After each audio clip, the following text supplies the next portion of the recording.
बनैबू गोरी फेमस हो जाइबू। अहिरान संगे रील जे बनैबू गोरी फेमस हो जाइबू। इंस्टा या फेसबुक पर वीडियो डालाई ओकर व्यू मिलियन में जाई। एही उम्र में ऊपर ले जाइबू गोरी फेमस हो जाइबू। अहिरान संगे रील जे बनैबू गोरी फेमस हो जाइबू।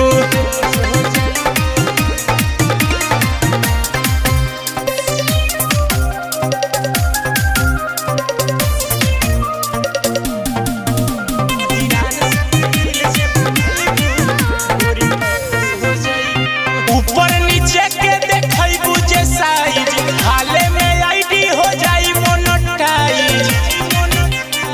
ए हो बुझलू ऊपर नीचे के देखैबू जे साइज हाले में आईडी हो जाई मोनेटाइज।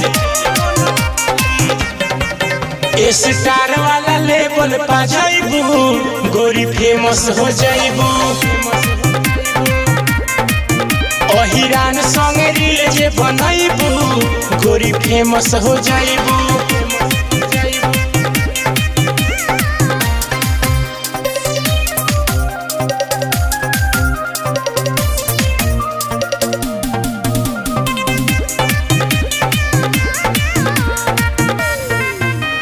मेकअप कराई के सूट बोले जई है राधे बाबू संगे संगे घूमई है। छोड़ी है ना मेकअप कराई के सूट बोले जई है राधे बाबू संगे संगे घूमई है।